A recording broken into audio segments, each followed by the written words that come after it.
بسم الله الرحمن الرحيم الحمد لله رب العالمين وصلى الله وسلم على سيدنا محمد وعلى آله وصحبه أجمعين. I praise Allah, the one who deserves to be praised. I praise Him for what He deserves of His perfect names and attributes, the Creator of the world, the wise, the omnipotent, the powerful, the all-knowing, the all-knowing, the all-hearing. I bear witness that there is no deity ever worthy of worship except Allah, and I bear witness that Muhammad is His slave and messenger.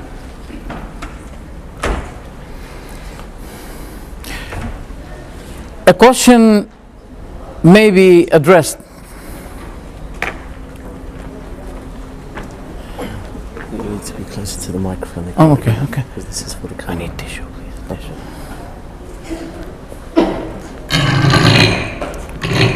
Can you hear me now? It's better? Okay. A question may be raised.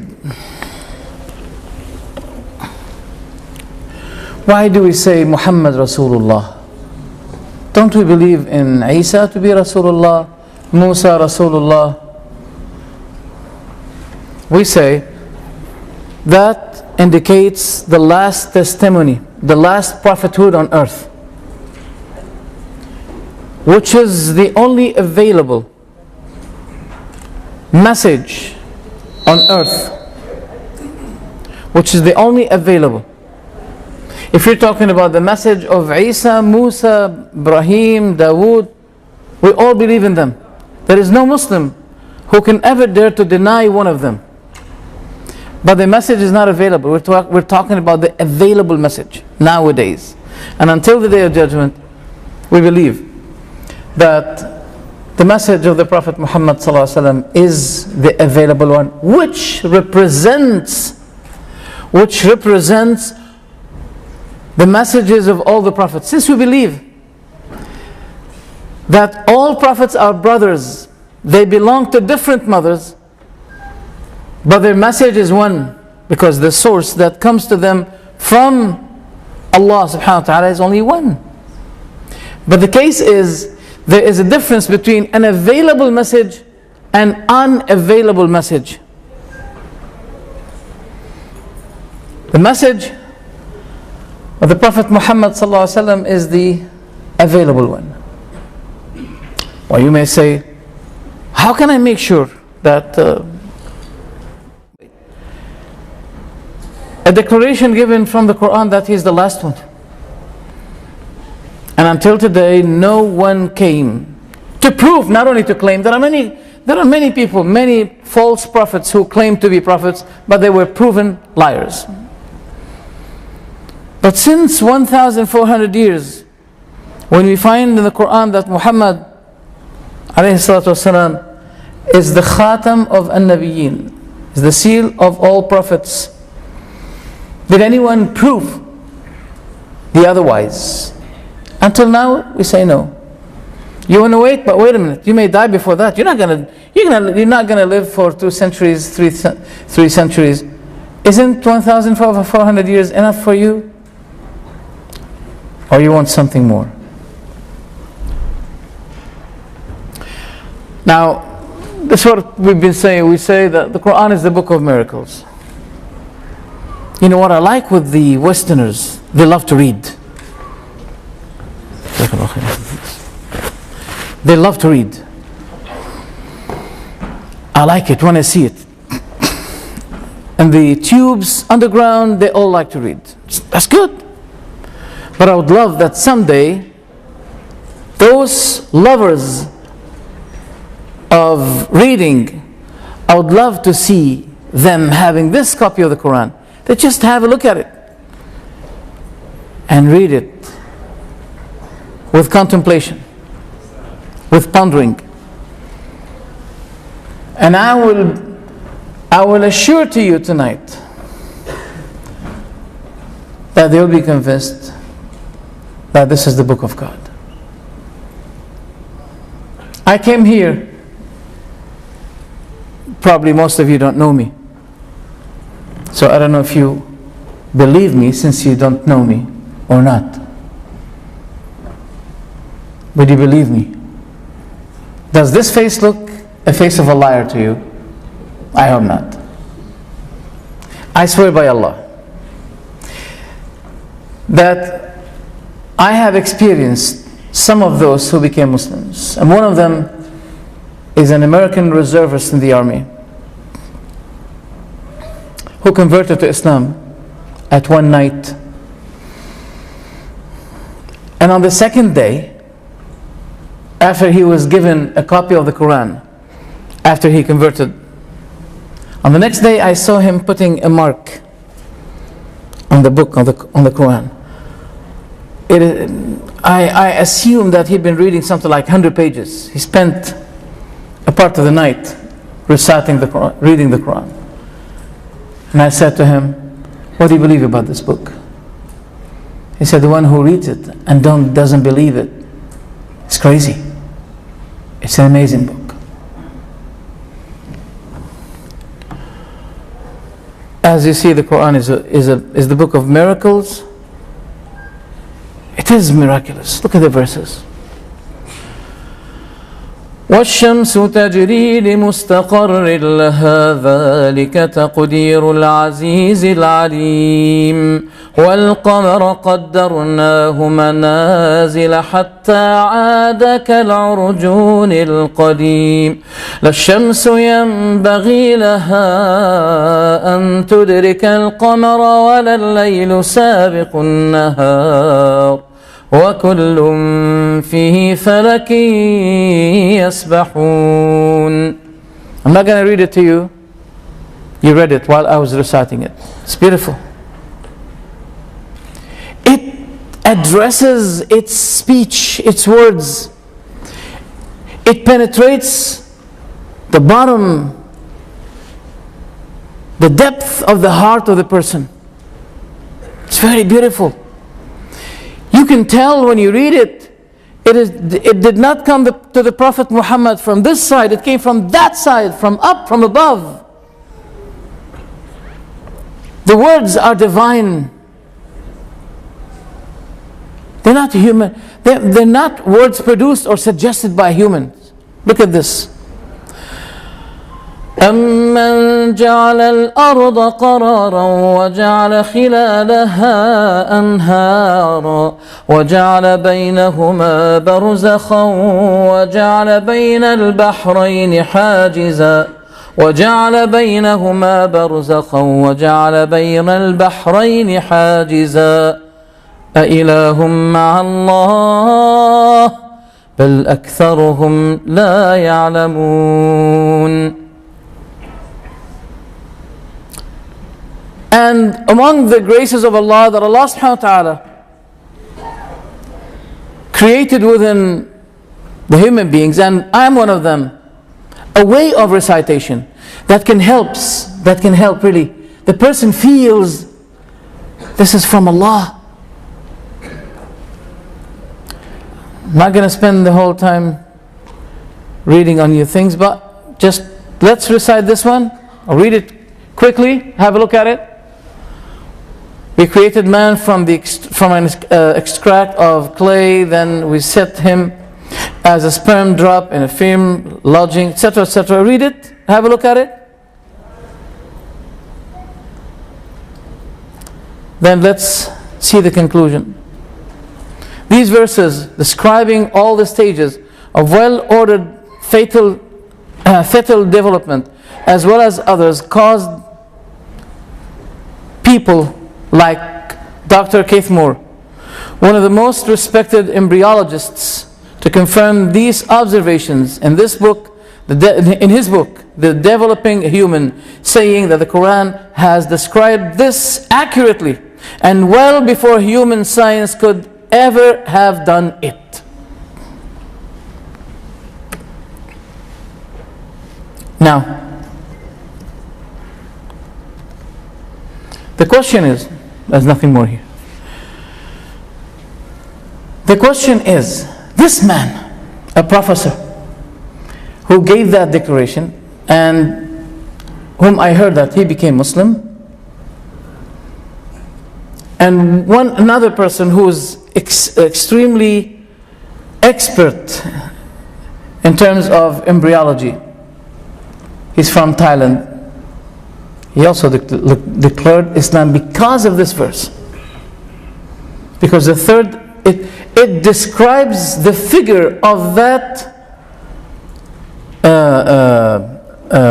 substance or object exactly as it looks like inside the womb of the mother.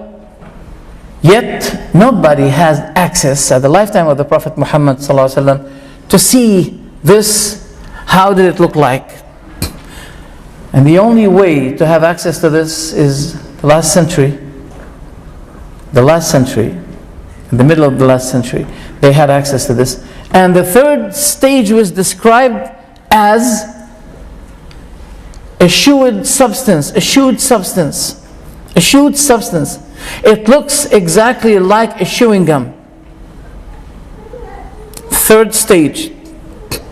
And that third stage, described in the Quran, that it looks like a shewed substance. Who told the Prophet Muhammad about that? Now let's get to the topic. Sorry about that, I have many windows opened.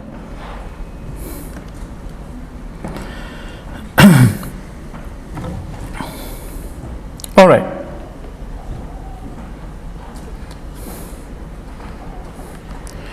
Some people explain or translate the word Islam that it is peace. It is not true. The word Islam is not peace. But Islam itself brings peace to the soul of the person. Yes. And one of the names of Allah is the peace. And His religion brings peace.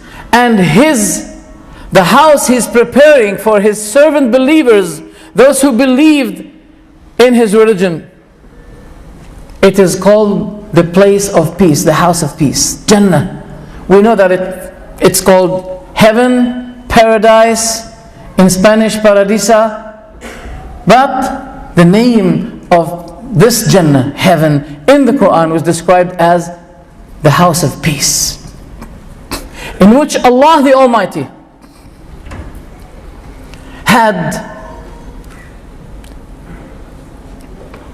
prepared for each righteous person a house in heaven. And there's something significant that Allah mentioned in the Quran, that Allah made it known to them. You know how beautiful is the navigator, to have a navigator that guides you to the place you want exactly, accurately. But Allah told us that in Jannah, people will be automatically, naturally be guided to their own places in Jannah. So I believe that true assurance, peace, the happiness of the soul, the spirit, the heart can be achieved through joining this religion, obeying your Creator, because He had created the heart. And Allah knows how the heart becomes happy and when the heart becomes sad. And the sadness and the happiness of your heart is in the hand of its Creator. You obey Him. Obey Him. And you have beautiful life. Not only, Islam is not giving a solution, a lively solution, only how to live happiness, how to have a cool life here. But Islam is caring for you in this world and in the hereafter. Now whoever says to us that there is no Creator, did he give a solution? What the solution he gives? Did he give me an answer to my question why I was created? He knows how I was created. He knows how the world was created. As to how, he's knowledgeable. As to why, he's ignorant. Can He give me a solution? I need a solution. I need someone to give me an answer. Why am I created? What am I supposed to be doing here? Where do I go after I die? What would be my fate? Am I just like a bull that a lion attacked, then the bull was eaten by groups of lions, that's all? Is my life just like a life of a lion, of a bull? An animal that was eaten by another animal? Is that my life? We must be something significant. Come on, Allah gave us a preference over the whole creation, the whole creatures. We have significance. We are significant. Not only this, but God ordered His angels, according to the Quran, to go down to Adam, and that what caused the resentment and hatred of the devil against Adam, and that resentment continued to everyone among the sons of Adam. And that is why we are here on this planet. But many people don't know it. So the one who denies God doesn't give us an explanation, any explanation, rational explanation about why we are here. As a result, people who do not know why they were created, what is their purpose in this life, as a result we find confusion, loss, suicide, phenomena. The phenomena of suicide is a matter that people really are showing their concern about, but they can't find a solution to it. But you know what? In places like Afghanistan, in which people are living in a miserable life, poverty, no security, we don't find that phenomena of suiciding. But in very luxurious countries such as Sweden, we find Ukraine. In these countries, especially Ukraine, I think it was considered to be the first country. Statistics of suicide committing reached to the highest between Ukraine and Sweden. Why Sweden? People are living luxuriously. They have very high salary. Everything is given to them. Why would they be? I mean, when I come here if I know my own society, my own good Muslims, none of them had ever said this word, I'm bored, life is boring. But I heard it from many people. When I go to the West, people say that. Life is boring, I'm bored. One was asked, and I saw that on the TV, why do you have to drink? He said, I'm bored. I want to have fun. I'm bored. I want to be happy. Oh, so you're not happy. So drinking the alcohol explains the fact that you're not happy. You need something to make you happy.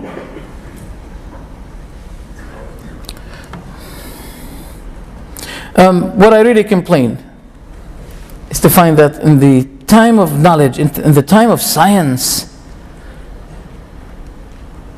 in the time of science, God is being denied. While people of science, people of knowledge, people of technology, people of discovery, they're supposed to be the most believing people in God because of what they see, the wonders of God Almighty, the complicated creation, even in ourselves. But for example, God said in the Quran that those who disbelieved, we will be punishing them. Whenever their skins, their leather, their skins are roasted, we'll be substituting them other skins, so they will be tasting punishment. Skin.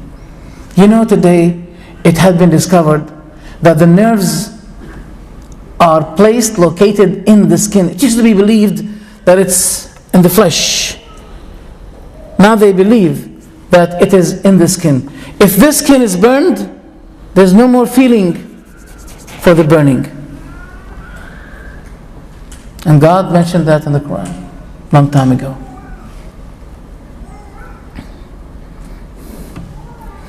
Yes, I can understand why people are saying, declaring we deny God, we don't believe in God. You know why? Because of the negative background they had from the church. Mistakes of the church. Now wait a minute. Is the church the only sinner? You know that in the United States people are fleeing sometimes from the elephant to the donkey, and then from the donkey to the elephant. Did you understand what I mean? No? What are the two political parties in the United States? The Republicans and the Democrats.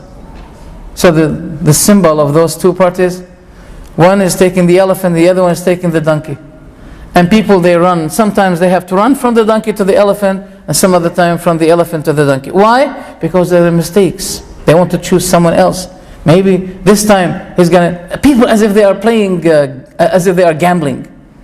Sometimes they want to try their luck through the elephant group party, and because of their big horrible mistakes, they have to run to the donkey. So, did anyone say, I deny the politicians, I deny politics, I don't believe in politics because of the mistakes? No.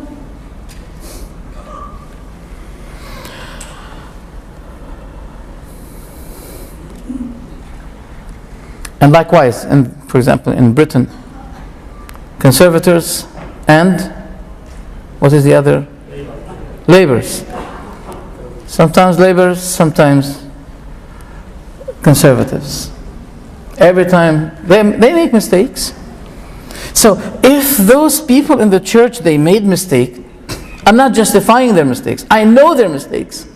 But I say, if they made mistakes, shouldn't you be rational enough to say, wait a minute, if there's something wrong here, I may find something, just like people running from the donkey to the elephant, try to find, I mean, don't say, finish, I put X on religion because of the mistake of those certain cult or group. This is unfair from you. That is their mistake.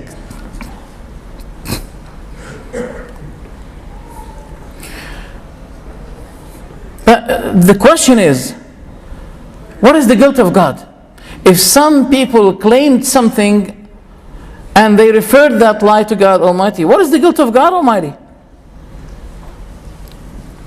And proving that there is a creator for the creations, is it a deviance, misguidance, something that you need to correct us for, if we believe that there's a creator for the creation? Are we misguided, misled, if we believe that there's a creator for the creation?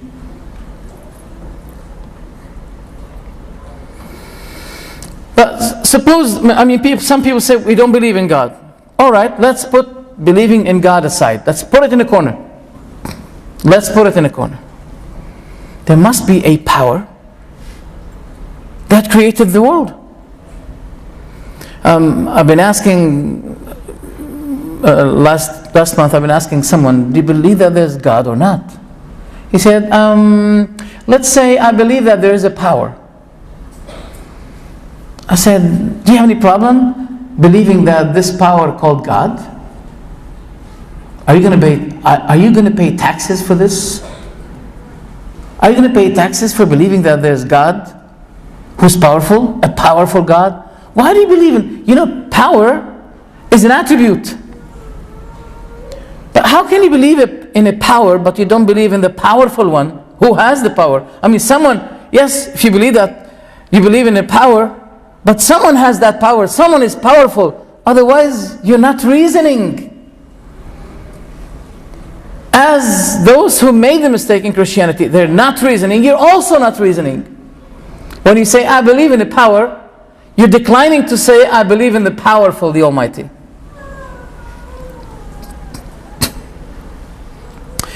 If some people say the nature created itself by itself. If the nature created itself by itself, then it becomes necessary, compulsory, should be believed.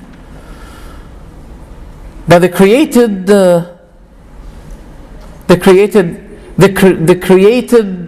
is the creator. The creator and the created are one. I can't understand that. There's a great balance in the world. There must be a perfect, powerful God for the world.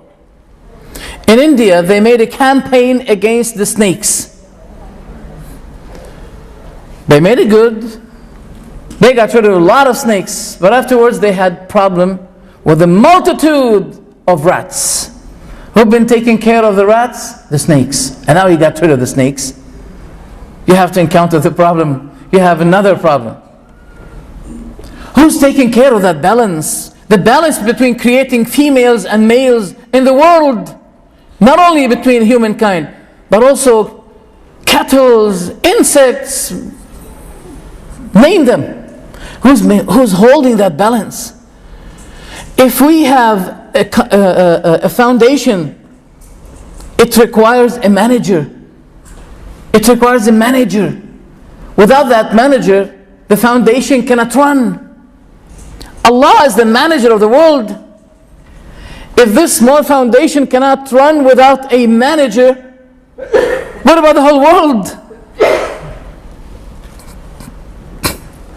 Also in India, they made a campaign against birds. They've been killing a lot of birds because it used to be eating their greens and products. Then they had problems of insects, which had been eaten 50 times what the birds used to be eating. So there's a big balance in the world. Can't you see this big sun and those multitude of galaxies, the way they run, in a very massive way of running, in a great course, and no one will be colliding? Who's holding that system? Look, it's been said that order is systematic. This is a rule, as you see. Order is systematic. What about the system here? What about the systematic order we have in life? No one behind it? The nature is behind it? No.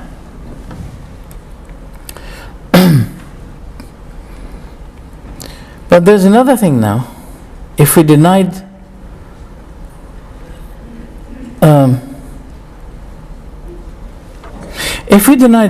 the creator or the religion, we have another problem. We have another problem. What about the morals? Who can define the morals if we have no religion?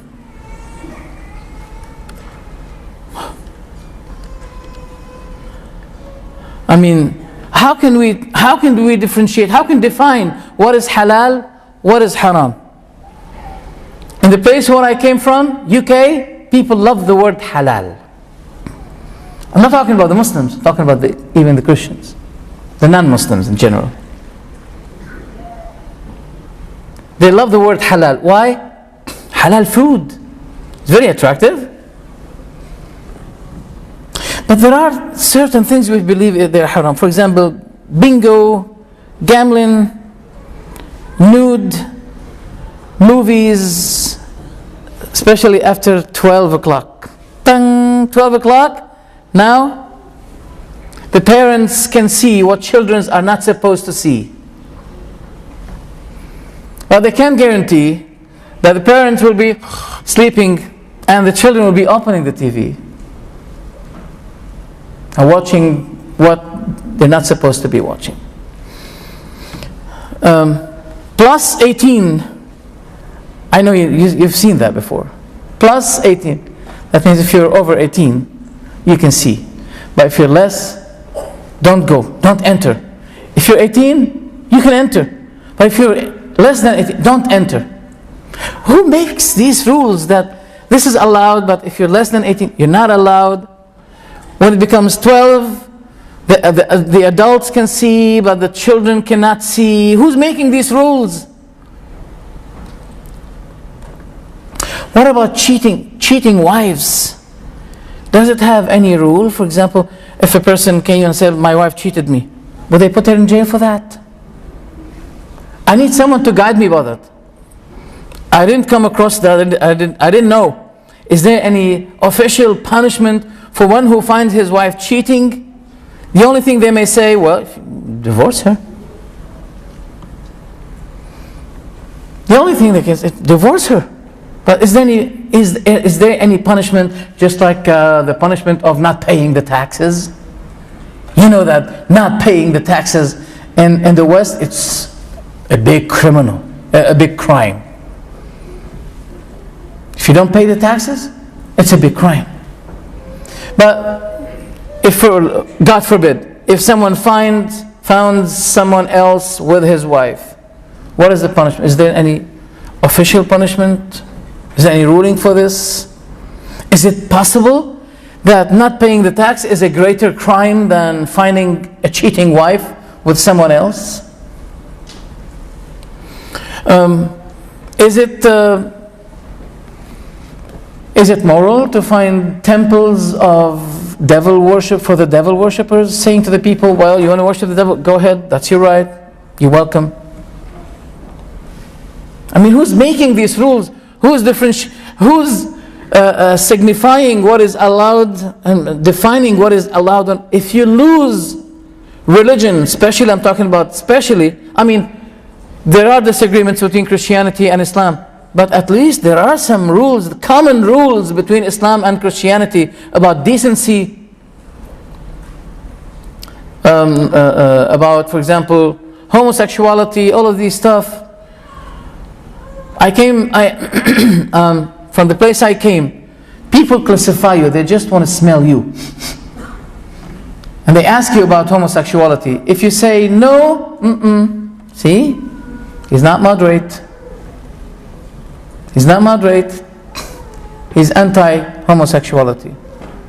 They will be classifying you that you have something negative. Why? Freedom. What about if a father wants to marry his daughter and she's 18 years old? Is that allowed? Will they be saying no, that's punishable? I don't think so. I don't know. So if there is no high authority that guide us to the highest standard of morality, where can we get the sources of morality? How can we define it? We'll be losing that. That's why we say people need to know something about that, because there is something that people don't know. The more you disobey God, the more you feel bored, the more you feel something wrong in your heart, because these kinds of sins, they cause the narrowness of the heart, the blaming system that keeps working in you, and you want to malfunction that blaming system that keeps working, blaming you from your own soul. Then there is a need for intoxications, for tranquilizers. Drugs will be a temporary solution for that. That's what's happening. I'm describing something which I have experienced myself. I'm not talking about drugs that I've been experiencing drugs. I have experienced some gaps and problems in the society. I have seen how daughters and sons speak to their fathers, the way they speak to them. There is nothing in their dictionary called righteousness for your father and mother. No. And you know what? The society there, they suffer this and they express their complaints against that. No righteousness, no obedience. They don't know what, for example, we have, that paradise is under the feet of your mother. You want to be in paradise? Be obedient to him. Be righteous to your mother. And I was declaring, in the UK, I was declaring my hatred to the day of the Mother's Day. I said, I don't like that day. They say, wow, that's not good. Don't you say be kind to? I say, yes. But I don't like that a daughter remembers her mother only once in a year.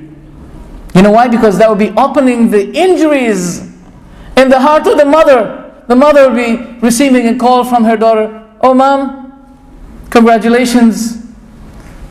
This is your feast. This is your day. The mother will be saying, oh, my daughter, you just remembered me now? Once in a year, one day in a year.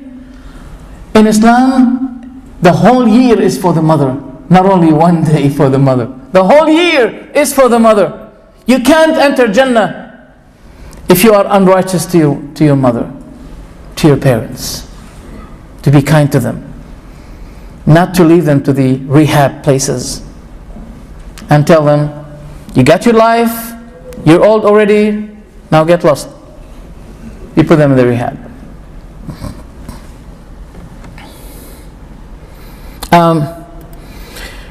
I can see the mistake of the science today, that they were so rushed, so enthusiastic, so keen to support and to back up Darwin's theory, which is until today is called theory. And Darwin was suggesting us to be like this.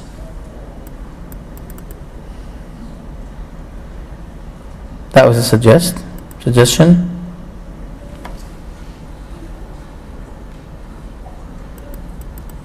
Yeah. Hey, Pa. Oh, my daddy. That's my daddy. That's my dad. That's what he said. This is your father. You want to know your father? Here. That's your father. That's a suggestion. That we came from that source. That's our source. Now we can see this immoral. Because in the Quran, Allah ordered His angels to bow down to Adam. So we were given honor. Darwin doesn't say there is no God. But Darwin vanishes the belief in the purpose of our creation. There's a purpose. But when we were created like this, then we became like this. So that means, as if he's telling us, there is no purpose of this life. Don't waste your time. You were a cell, then you became a fish, and you were evoluted from fish to become a monkey, and here we are now. I mean, 200 years we have these camps. Until now, we haven't seen anyone with tail. A picture was picked for him, and he has a tail. 200 years we have the camps. No one was. One said to me, because this system has stopped. Where do you get these rules from? Who told you that it's supposed to be for millions of years going like this, evolution, and suddenly 200 years it stopped? Who's telling you that? We're supposed to be finding creatures like this. Have you seen that? They call it bird cat. Sorry, Darwin. You're supposed to be like this. Or something like that.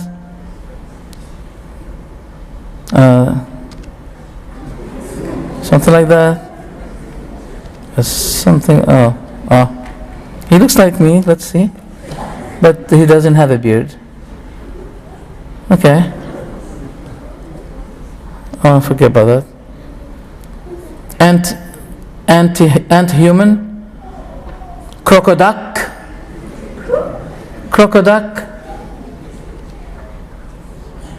What a nice bird, but the face, I don't like it. You know, things like this. We're supposed to be finding creatures like that.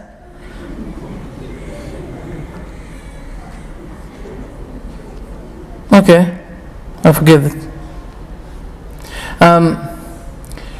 Despite they are managing today same-sex marriage. And I've been asked, are you okay with that? What is your take about that? I said, well, there's a slight problem in this. There's a problem that when a child has two fathers, he's going to be asking them, where's my mom? I want my mom, or the vice versa. Two mothers for the child. The child's going to be, he's going to be asking, where's my dad? Do I have a dad? You can't be created by two mothers, there must be a dad interfering. But you know what? Despite that, there was a big attempt for coping monkey with a human being to find out whether they can reproduce, but all results were negative. But there are species of dogs, for example, they can let them meet together and they can have certain kinds of, today we have liger. Have you heard of the liger? It's a result of a combination between tiger and lion. So they had a child, a cub, and they called the cub liger, not tiger. Even between these types of species, you can have something, but between mankind and the monkeys, they could not have any result. At least we don't want to see a tail. We want to see a child as a result between mankind and monkeys, but we don't find anything. Why it stopped? Now this is not the point today, but I wanted to mention that. Let's forget about it. Let's forget about it. Now I don't want you to look at I don't want you to look at this. Okay, you can look now if you want.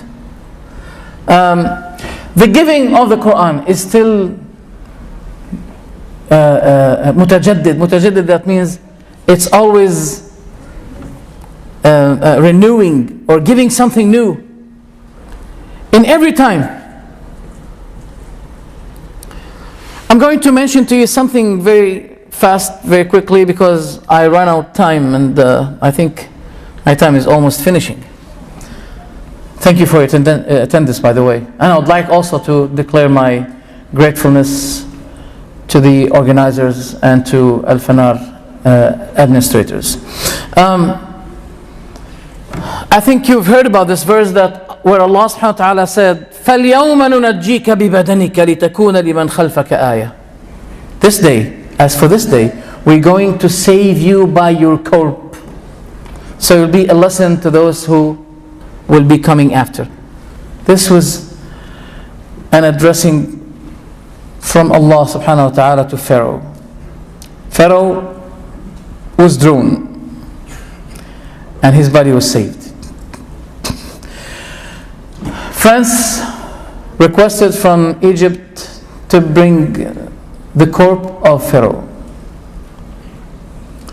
The one who was in charge of examining the body, testing it, is a person who wrote a book about the difference between the Quran, the Bible, compared to the modern science. Maurice Bucaille. Maurice Bucaille realized that he was touching the bone of Pharaoh, the mummy, they call it the mummy, and there's a breaking that took place. Here the arm was broken, detached, and he was wondering why here. He realized a lot of salt, and that salt was accumulated here as a result because of this droning. Everything happens in this world is under Allah subhanahu wa ta'ala. Allah subhanahu wa ta'ala's significant watching and managing. And Allah wanted this to be a miracle. As Allah subhanahu wa ta'ala said, سَنُرِيهِمْ آيَاتِنَا فِي الْآفَاقِ. We're going to show them our signs in the horizon and even in their own selves, until it becomes obvious to them that this manifests to them that this is the truth. أَوَلَمْ يَكْفِي بِرَبِّكَ أَنَّهُ عَلَى كُلِّ شَيْءٍ شَهِيدٌ. Isn't it sufficient for you to know that your Lord is watchful over everything? So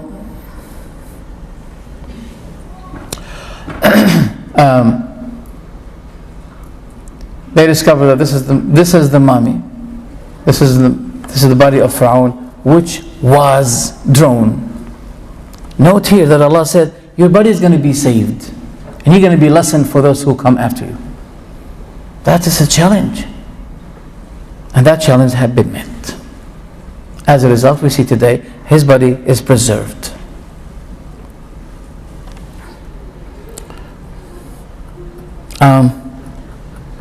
There are many kinds of miracles. Now, our definition of the miracle is to do something which is miraculous. Miraculous means it will be frustrating people. People can't do something similar to that. Now, as for Jesus being a God who has taken a form of a mankind, is this miracle?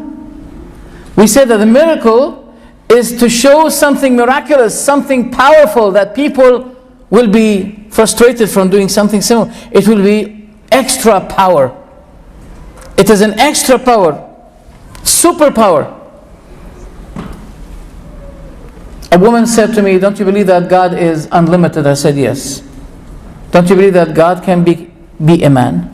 Since you believe that God is unlimited in his power, I said, yes, I believe that God is unlimited in his power, but that's why I believe that God cannot become a man, because man is limited and God is unlimited. So, miracle means superpower, not super weakness. And what we saw regarding the reports about Jesus, may Allah's peace and blessings be upon him, that he was weak and he was hiding always from his enemies. But when we talk about miracle, we're talking about superpower. And the Quran contains miraculous forms and things that we're going to bring something in brief. But don't forget what Allah the Almighty said, that say, O Muhammad, if the mankind and the jinn kind were all together to gather themselves together in order to produce something the like of this Quran, they won't be able.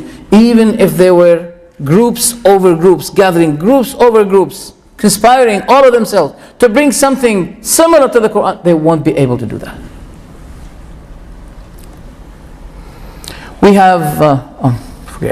We have many kinds of miracles in the Quran. What we call it al-i'jaz al-tashri'i, miraculous, or the miracles of the Quran in terms of law making. It's miraculous, it's perfect. The Islamic system regarding criminality can give instant results for getting rid of crimes. Instant results. Economically, can give instant results economically.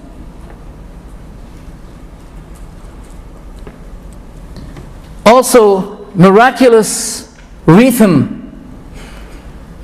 The Quran doesn't only give the truth, but it gives it in a very beautiful rhythm. Listen to me. Some of you may don't know the Arabic, but you can tell. The words are beautiful, very impressive. Those who know the Arabic and they read the Quran in its original language, they love it. It's very impressive. Wallahi. But I want those who do not know Arabic to listen to the Quranic way, to the rhythm in the Quran. ذرني ومن خلقت وحيدا وجعلت له مالا ممدودا وبنين شهودا ومهدت له تمهيدا ثم يطمع أن أزيد كلا إنه كان لآياتنا عنيدا سأرهقه صعودا إنه فكر وقدر فقتل كيف قدر ثم قتل كيف قدر ثم نظر ثم عبس وبسر ثم أدبر واستكبر فقال إن هذا إلا سحر يؤثر إن هذا إلا قول البشر سأصليه سقر وما أدراك ما سقر لا تبقي ولا تذر لواحة للبشر عليها 19. These are the words that were so impressive, and the Quran was revealed on Muhammad. He was illiterate, while people used to be speaking poetries. Even if a husband wants to, if he wants to say to his wife, bring me food from the kitchen, He put it in a poetic way. In a poet way. They were very expert in that. This was naturally coming out from them. Poetry. When they saw the Quran with this beautiful, impressive, significant way of expression, they said, this is not poetry. This is a very soft way of expression. This is a very high rhythm. We can't describe it. They were frustrated even from describing this beautiful rhythm that we see in the Quran. They couldn't say anything against it. But also it contains amending and correcting kinds of miracles. You may be asking, how? Let's come to it. The miraculous in lawmaking, such as the first miracle in the Quran, the pure worship to Allah. Allah told us in the Quran that whenever the Prophet firstly addressing his people, he starts saying to them, Ya qawmi, O my people, u'budullah, worship Allah. Ma lakum min ilahin ghayru, you have no other God to worship except Him. This is the first thing the Prophet used to be addressing his people. And the Quran calls for the pure worship of God. Yes, there are many people in the world, there are billions of people in the world, they're worshipping Allah. But the case is, do you worship God purely or not? Yesterday I had a lecture, and I was saying in the lecture to a group of women, do you like the honey? I said, yes. I don't think any among us is going to be saying, no, I don't like the honey. We all love the honey. But do you love a pure honey or sugar honey? Sugar honey? No. Pure honey. There's a natural answer. Pure honey. Allah wants your worship to Him as pure as the honey you love. Allah loves that you worship Him alone, as the pure honey you love. This is a miracle in itself, that Quran invites people to worship Allah alone. Look what Allah said in one of the verses. إن الذين تدعون من دون الله عباد أمثالكم فادعوهم فليستجيبوا لكم إن كنتم صادقين.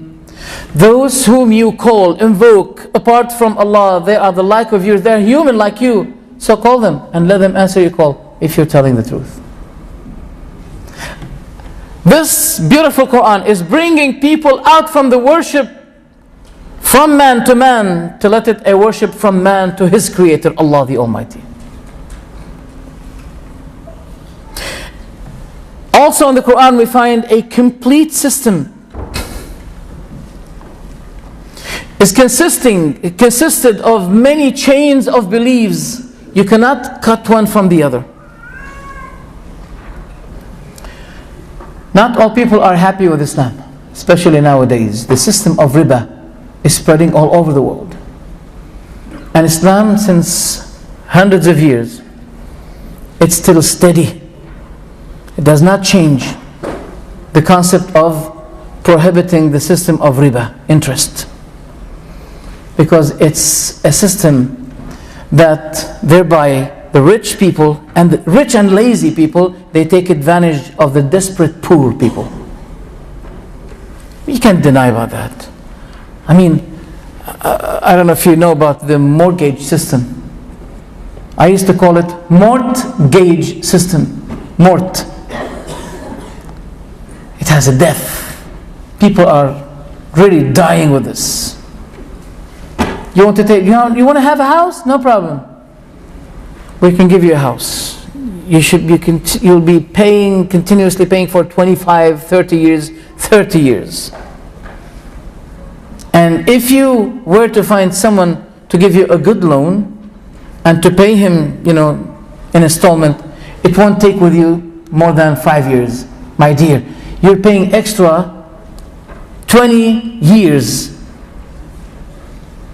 And this will be for the riba, for the interest. Yes, you have a house, but your whole body have been shaved. Your blood have been sucked. Many people, they committed suicide because they got involved in this system. And they ended with it, declaring their bankruptcy, and they didn't know what to do. Many people.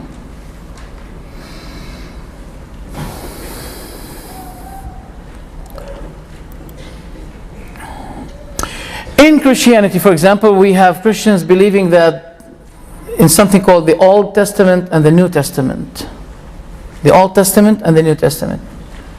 The New Testament does not contain a law, constitution. It talks about love, mostly love. That God saved us, God sent His only Son, etc., etc. It doesn't contain a constitution for people. People need a constitution to know what is halal, what is haram, etc., etc.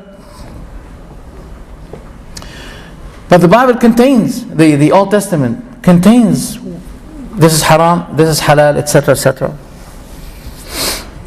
But imagine if people remained without a constitution. How can they live? How can they manage their life? So as a result, in Christianity they have no constitution. Even the matter of divorce. I'm going to give you a symbol. Divorce. Do you know that in Christianity, divorce is not allowed? Just in one case, except in one case. If you caught your wife cheating, she committed adultery, and this is the only way where you are exempted, you're allowed then to divorce your wife. Other than that, you're not allowed. Now, I'm not going to focus on that, but I'm going to be saying, imagine if this is the only solution for the desperate husband who suffers from his wife. If this is the only solution, maybe I think he has to set her up. This is the only solution. To accuse her that maybe she was committing adultery. That's the only way to get out from having the trouble of being with her. Many women, they have many problems. So is this the only way? Is this a solution? To find her with someone? In Islam, divorce is allowed, but this is the last resort. It's the last card, the last solution. When there is no other solution, this will be the last solution. I know that some Muslims are misusing this authority. And those who do that, they are responsible. It's just like a policeman has a gun. Doesn't mean you can shoot people at any time you want. You're responsible. If you misuse this authority, you're responsible. You'll be blamed by Allah. Islam has a great balance between the spiritual needs, the needs of the spirit, and the needs of the body. It has a great balance. You have 5 times a day performing the prayer. And what is between every prayer, there is a forgiveness for what had been committed between. Even if you became sick, ill, you lost your child, you lost your leg. In Islam, a believer, no matter what happens with him, he will be rewarded for that. Look at the story. A son of a righteous man died. The angels grabbed his spirit. Then Allah was asking the angels, did you take the spirit of the son of my servant? The angels said yes. Did you take away his kidney from him? You know, this is an expression we call the son the kidney of his father. That means a part of his father. The angels replied and said yes. Allah then said, what did my servant say? The angel said, oh Allah, Hamidaka wastarja, he praised you. And istarja means, he said, to Allah we belong, and to Him is our return. Then Allah said, build for my servant a house in Jannah, paradise, and let it be called the house of gratitude, the house of thanksgiving, the house of praising. He will be expiated, he'll be forgiven his sins by everything he suffers. And if he shows patience, and if he is still tested with these kinds of difficulties and hardships, he'll be walking on earth while on his shoulder there is no bad deeds at all. That means he will die and Jannah will be waiting for him. Tell me, you need to be a believer. You need to be a believer. Nothing happens to you in this life, but it will be counted for you.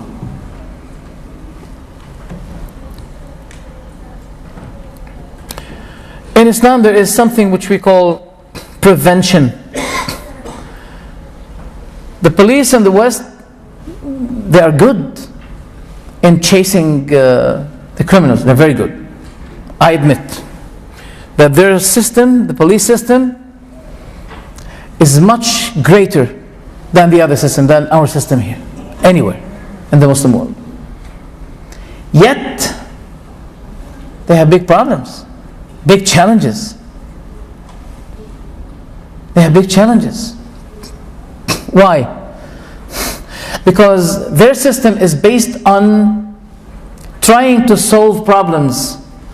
But the Islamic system is to make a prevention before having these problems. A prevention. And we have a saying, an example, it says, Dirhamu wiqaya khayrun min qintar ilaj. Dirham wiqaya khayrun min qintar ilaj. A prevention is better than treatment. What they have is the treatment of the problem, to try to solve the problems they have. Why they have the problems? Because drugs, people are not really strict against drugs. Alcohol is the first stage. Alcohol and cigarettes are always the first stage of the drugs. When you smoke, this is the first step of the drugs. Am I correct if I say that cigarettes are the cousins of the drugs, for example? You know, those who go like that and then they feel good, they feel high, they get high. And I believe that the cigarette is the cousin. Once you smoke this, now you're ready, you're able to smoke the other one. So when these elements, these things become in the hands of in the possession of people, what do you expect as a result? How many beautiful small girls? I saw two beautiful, gorgeous girls. They're something like 8 to 10 years. They used to use them for the wedding. You know, they let them dress the wedding dress, etc. Very beautiful girls. Suddenly, both died in a car crash. And the reason is the alcohol. The Prophet Muhammad said, sallallahu alaihi wasallam, "La tushrik billahi shay'ah." Never set up partners with Allah, claiming that Allah has a son or a daughter or etc. La tushrik billahi shay'ah. Never set up partners with Allah. وَإِن قُطِّعْتَ وَإِن حُرِّقْتَ. Even if you were to be burned or cut in pieces, never. وَلَا تَشْرَبَنَّ الْخَمْرِ. And never drink the khamr, for it is the key of every evil act. فَإِنَّهَا مِفْتَاحُ كُلِّ شَرٍّ.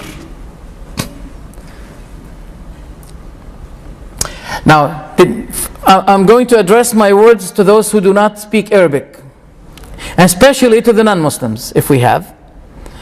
Now, have you heard, for the ladies and gentlemen, those who do not speak Arabic, those who are not Muslims, have you heard of the word khimar? Yes or no? Yes, khimar. What does it mean? The veil. Khimar. Okay. Khamr means intoxication. Don't realize, you don't need to be expert in Arabic or to know Arabic to realize that they're so close to one another. Khamr, khimar. Is that right? Khamr, khimar. What is the meaning? Khimar is the cover. Khamr is the covering, the coverer, or the cover of the brain. That's why we don't call the alcohol khamr only, but we call all the kinds of drugs khamr. We call it khamr for all, not only for the liquid substance, no, for a smoked substance, or even the pills, Valium 10, LSD, etc., etc. All of these stuff we call it khamr, because it covers the mind. Once it covers the mind, finish. The person is ready to do every evil act. And we've been told by the Prophet Muhammad sallallahu alaihi wasallam that a king had a prisoner, and he said to the prisoner, you have two options: either to die, or to drink alcohol, or to kill, or to steal, or to fornicate. Take your choice. He said, do I have a choice that I don't do anything? He said, no. The other choice is to die. So the man was thinking, which is the least evil? Killing, it's very hard. Stealing, it's very hard. Fornicating, it's very hard for him. Let me drink some liquid. I mean, that's the least evil. I'll drink alcohol. Then he was drinking the alcohol. Then he had done all the other three, because he took the key of evil, the key of corruption. So once we allow people to have these kinds of the elements of corruption, then we'll be facing big problem. And we have to have a very good police system in order to get rid of these problems. But in Islam, no. We don't say to the people, what's wrong if a man and a woman sat down together in one room? She's his roommate and he is her roommate. Don't they have a strong will? If they doesn't want to touch one another, khalas, finished, no problem. But we've been told by the Prophet that there are no two who meet like this separately, together, in one room, in one place, away from other people, but the devil will be the third. So we take precaution. We've been told in Islam that the means of what is haram become haram. Al-wasilatu ila al-harami haram. Okay. Right. The Quran has a correcting system. Like for instance, we've been told by the Bible that Mary was found pregnant before she was touched by Joseph the carpenter. She was found pregnant. Okay. But we have a problem. We have the family tree, family of descendants in Matthew, in Luke. They agree on Dawood, both Matthew and Luke. But after Dawood, they disagree. Matthew gives 28 fathers for Jesus. Luke gives 42 fathers for Jesus. Now they agree again on who? On Joseph the carpenter to be the father of Jesus Christ. If you ask a Christian, how do you solve this problem? There's no problem. He's the adopted son of Joseph the carpenter. Where did he find him? You say he's the adopted. Where did he find him? Where did he get him? And furthermore, you can't have a family tree in your house and tell someone, you see that family? This is my family tree. All right, who's your father? He's my stepfather. He's my adopter. He's my adopting father. What? So what is the value? What is the reason of having this family tree? It's not your family. It doesn't belong to you. So they put the family tree for Jesus Christ. It ended with Joseph the carpenter. Yet Mary was found pregnant before Joseph the carpenter had touched her. If I'm a Muslim, I'm not going to take bad advantage of this, because I love Jesus Christ and His mother, and Islam told me this, obliged me to do that. But if I was a Jew, I would be saying, that means you're attributing something wrong to Mary. Once you say that she was found pregnant before Joseph touched her, and now you add Joseph the carpenter to be the father of Jesus Christ. How can a Christian answer a Jew? No answer can be given. Islam gave the answer. Islam always called Jesus in the Quran the son of Mary. He refers him to his mother because he has no father. And people sometimes, they're very naive. He said, well, since he has no father, well, God is his father. Since he has no father, God is the father.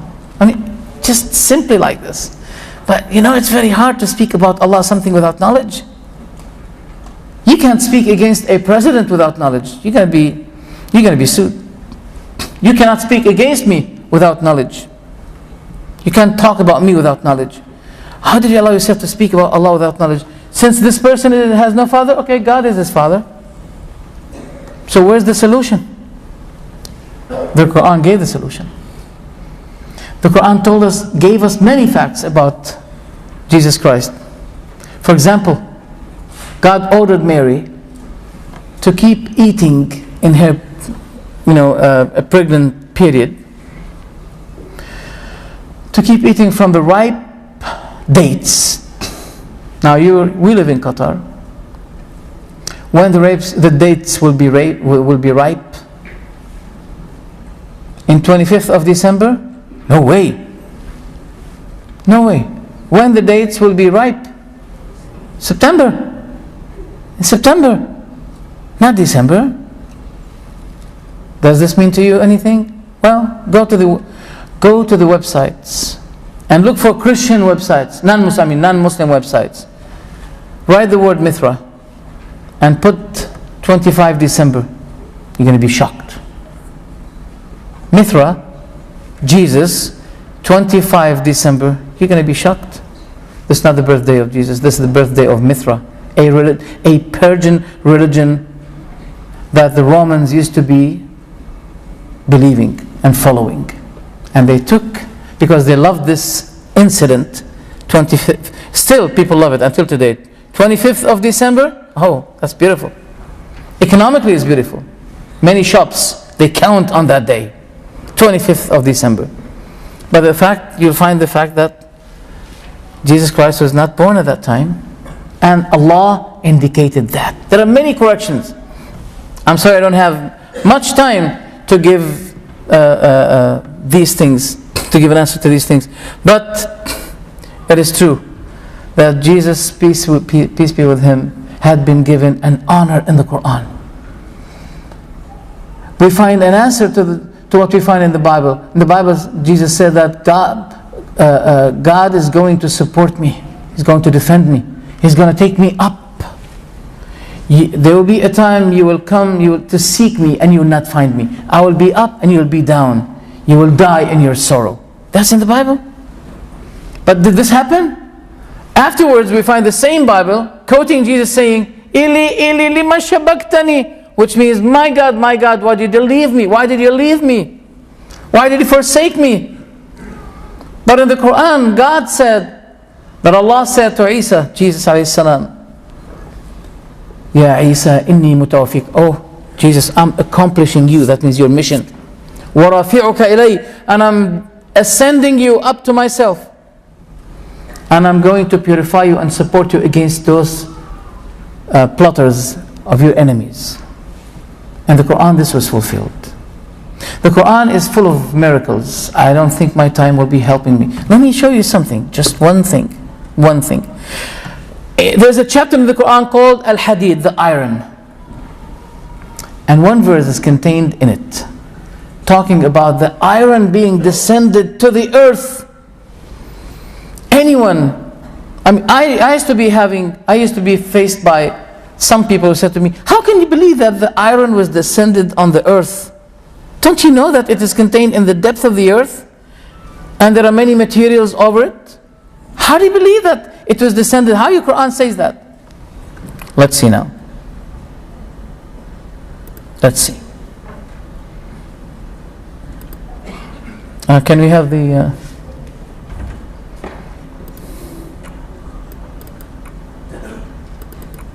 I'll give you one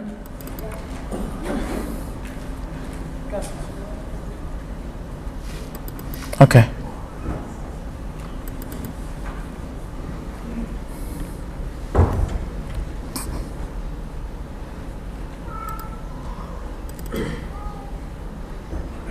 Voice? There's the voice? The voice? Oh, yes, there is, it's coming. The first life on earth.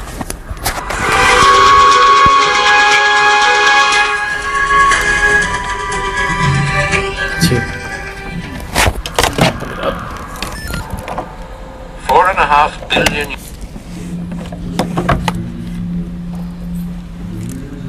Gaseous clouds of the planet still hot from its birth.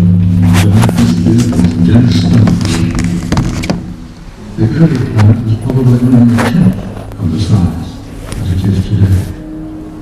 But it was to grow. And that chance and violent growth will prove crucial to life's history and to what we are today. The early solar system is far more powerful than now. Where today the four inner planets orbit, 4.5 billion years ago were scores of smaller planets orbiting the sun. Orbits of sun were drawn by gravitational force towards each other, and encounters of awesome magnitude were unavoidable.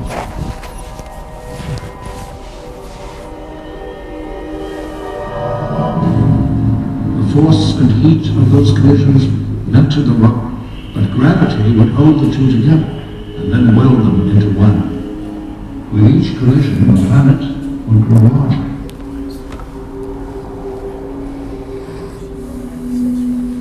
We believe that of the four innermost planets, Mercury was formed by only one or two such collisions, while Venus, almost the size of Earth, was formed by 8. Mars may have escaped any collision. But Earth grew largest, perhaps from as many as 10 impacts.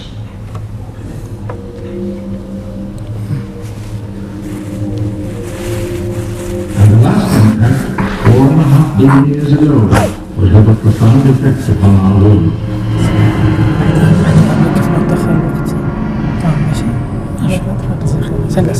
حاجة وقت مستفادات شيخ طيب. The giant ball crashed into the center of the planet and gave Earth its iron core.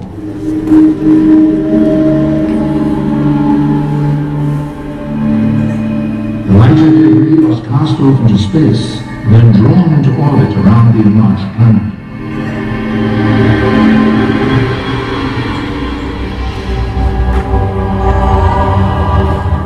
For some millions of years, the Earth had rings like the planet Saturn. Smaller collisions continued, and from that debris was born our moon.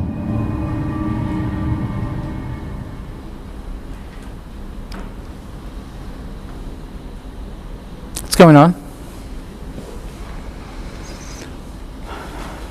At the Earth's center is a massive ball of iron known as the core. An outer core of molten iron swirls around it. Next is the mantle, slow-moving hot rock, 1,800 miles thick. In contrast, the crust, the part we live on, is thin. In fact, it's broken into pieces called plates. 4.6 billion years ago, a continual rain of meteorites pounded the molten Earth. Each strike brought with it more rock, making our planet bigger and scattering metals over the surface.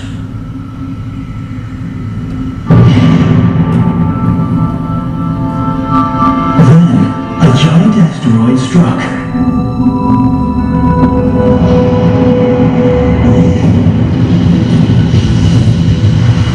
Its massive iron core didn't stop on the surface.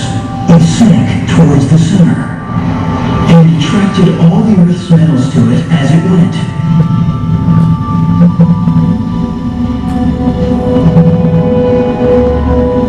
The asteroid's lighter, rocky debris went spinning around the Earth. The fragments were drawn together by gravity. Within a year, they formed our moon.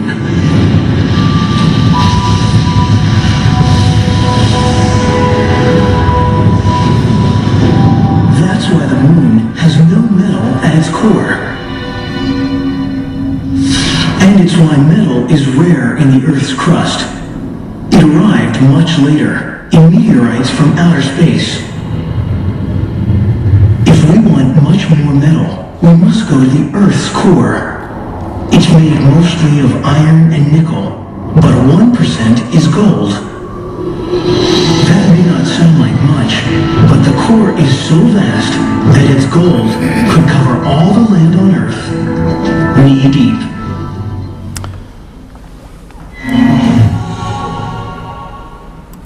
Okay, thank you very much. Voice? Okay.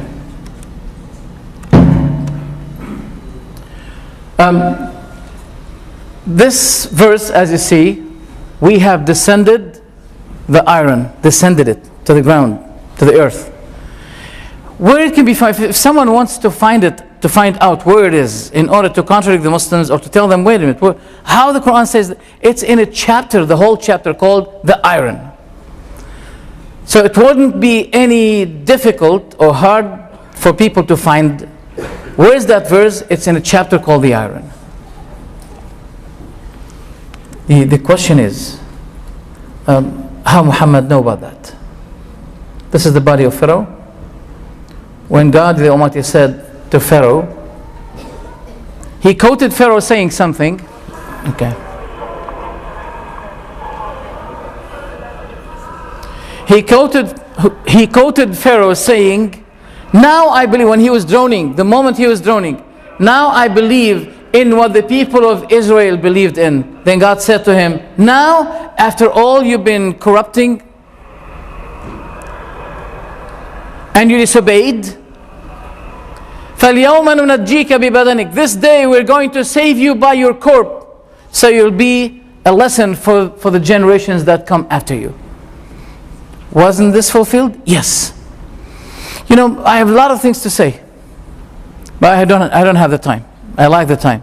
A lecture like this requires something like 2 hours, not 1 hour. But anyway, what you cannot achieve 100%, at least give some of it. It doesn't matter. The Prophet Muhammad ﷺ mentioned many things. I mean, one of the things, the Quran mentioned that there used to be a fight between the Persians and the Romans. And God said that now something about after the Persians defeated the Romans, Allah revealed verses saying that the Persians defeated the Romans, but the Romans are going to defeat the Persians in couples of years. Now the people of Mecca, the pagans, the enemies of the Prophet Muhammad, they said, what? The Persians are stronger than the Romans. How dare you say that? So they said to Abu Bakr, the companion of the Prophet, do you want to bet on that?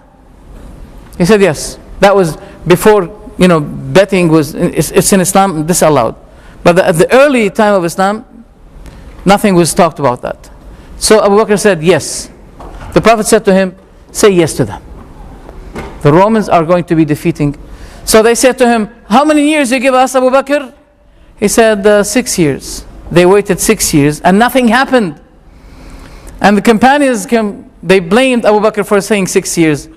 At the beginning of the 7th year, there was a big fight between the Romans and the Persians, and the Romans defeated the Persians, as the Prophet Muhammad said. The first fight took place between the Prophet Muhammad and his enemies of Mecca. The Prophet said, a day before the occurrence of the fight, the Prophet was talking about the leaders of Mecca. He said, Abu Jahl is gone, his death will be at that place here. Al-Walid al-Mughira is going to be here. And he was spotting the locations of the death of those leaders of his enemies. On the next day, when a fight took place, those people died exactly where the Prophet pointed out. Many things. I can't carry on with this. I know that you have a limited capacity to receive. But when the night becomes late, I don't think neither me nor you can bear that. So I'd like to thank you for your attendance. Maybe inshallah we'll be having another chance to have series of facts about this issue. But inshallah, and I don't know when, if we remain alive. May Allah subhanahu wa ta'ala reward you. Thank you for your attendance. If you have any question, I'll be happy, glad to. Sorry? Okay, if anyone would like to come forward and ask a question. Oh, okay. The brother will be going for those who have. Okay, inshallah ta'ala. Yeah.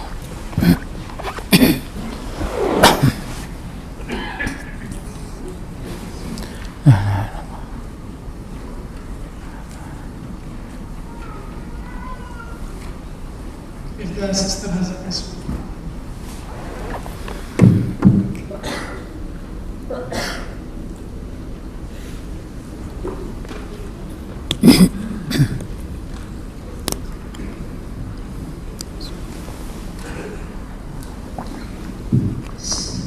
Sheikh. Sunnah. The question is, doubt that I have from this mother myself is with regard to punishment. Now, whoever who does bad goes to hell, whoever who does good goes to heaven. Prior to Prophet's birth, like 1,400 years ago, I mean, there was a lot of adultery, there was various nefarious activities taking place before his birth. So what is the fate, or what was the fate of those people who were living at that time before or prior to Prophet Muhammad's birth? Would they all go to hell? This is my question. Okay, thank you. So you're talking about the fate, F-A-T-E, the fate of people who preceded the Prophet Muhammad, who preceded Islam. Will all they go to hell? Is that your question? We believe that prophets are Muslims, and Adam was the first prophet. And what we say about those who refused the prophethood of Muhammad, who is one of the prophets of Allah, those who had received the message and refused it, we believe that they will be in trouble. Because Allah obliged people to believe in the last prophet as He obliged them at the lifetime of Jesus to believe in Him. Now, we're Muslims, right? You may ask this question: what about those who disobeyed Jesus when He invited them for belief and they refused?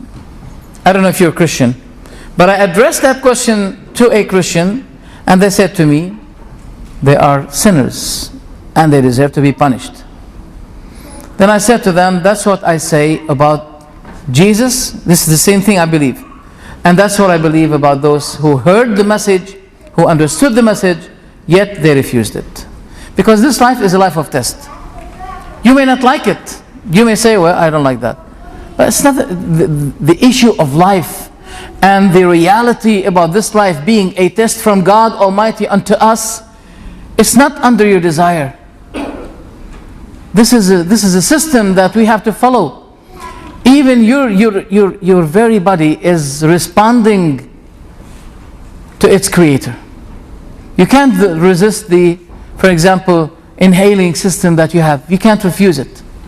Why do you refuse the system of God Almighty, the constitution of God? After death, you will realize what you've been refusing and you'll regret. But it's only one chance that you have in this life. The brother is from the UK. Have you seen any interview in the BBC with someone who died and then he came back and he was giving his experience about what he saw after he died? Have you seen someone? Is that real? Is this true? Someone said, I died.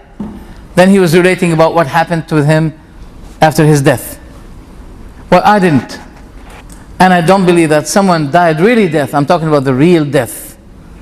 And then he came back to life and he started to tell people about what, etc., etc. What I want to say is that when a person dies, he will realize that he was denying something, and he will regret. But regret will not be fruitful, beneficial. So what I say is the fate of those people before the Prophet Muhammad is just like the fate we say about those who refuse the Prophet Muhammad. Anyone who did not believe in Moses alayhi salam, is responsible. The enemy of Musa, whom you saw now, we believe that he'll be in hell.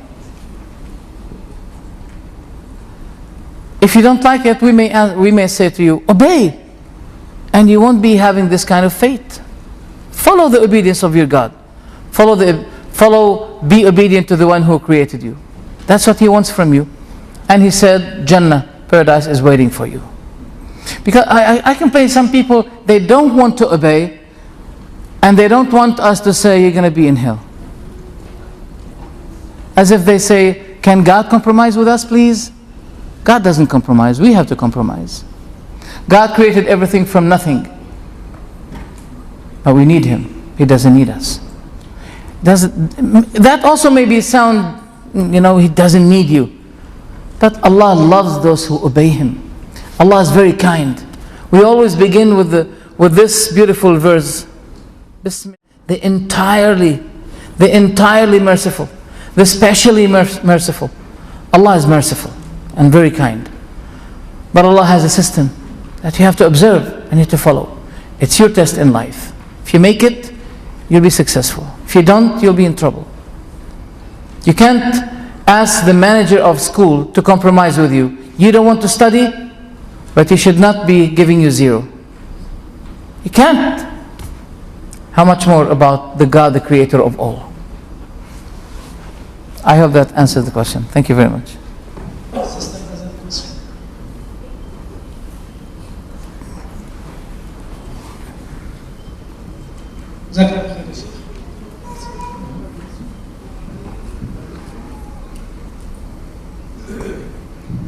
Assalamu alaikum, Sheikh. Assalamu. I got a doubt regarding yesterday's lecture. Yesterday you said that blessings should not be beyond the ankles, and I am following that. But my question is that some of my brothers, they used to come to masjid and fold their pants to 10 or 15 inches, and then lead the prayers. Just when they are going out of the masjid, they unfold them. My question is that whether they are doing due to the ignorance, or is there any fatwas regarding that? We have to observe that we have to confine ourselves with the subject of the Quran and its miracles. Now this is a fiqhi question that we're going to deal with it in the mosque, not here. But you should not be doubting what I said, because I did not say only one thing. I was quoting what the Prophet said. Okay, so I was quoting.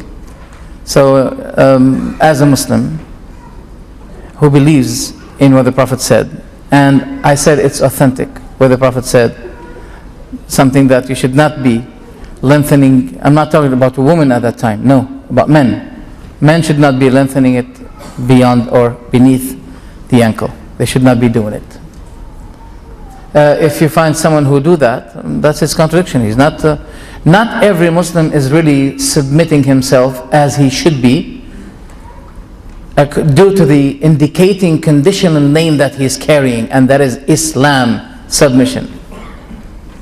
When we say you are a Muslim, that means you have given. Today, if you want to subscribe in a web page, they say to you, you have to read the conditions and check. In order, if you don't put the check, that means you agreed the conditions. You can't subscribe in that website. And also, if you want to call yourself Muslim, that you have to know that you have complied to the conditions. And the very word Islam and Muslim, it gives the condition by itself, just like the check you put. When you say yes, I accept it to be Muslim, that means I have declared my submission to God, my obedience. If this is the case, then you have to be submissive. Those who do not do that, they are tested, because there are two types of people in my perspective. There are those who did not accept Islam, they are tested whether they accept it or not. But there are other types of people who are subject to another test. Those who claim to be Muslims, they are tested whether they practice it or not. This is an answer to those, to those Christians when they see a contradiction between the beautiful teachings in Islam and the non-practicing of the people. Islam, for example, ordered that people should be equally treated, no racism.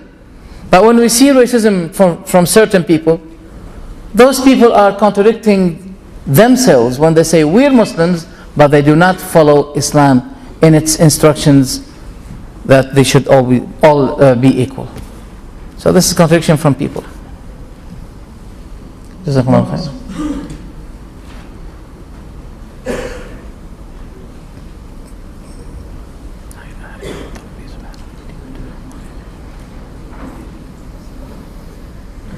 Bismillahirrahmanirrahim. Assalamu alaikum, Sheikh. Salam. I want to ask regarding the miracles of the Quran, about the Surah Al-Mulk. I heard about the hadith, and that it can save us from the kubur in commentary.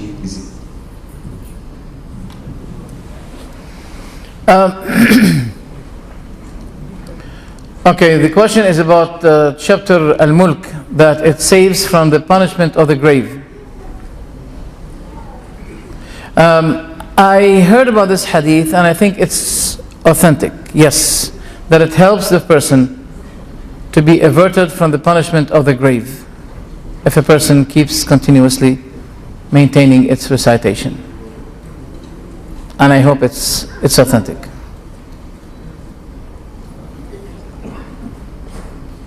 Another question?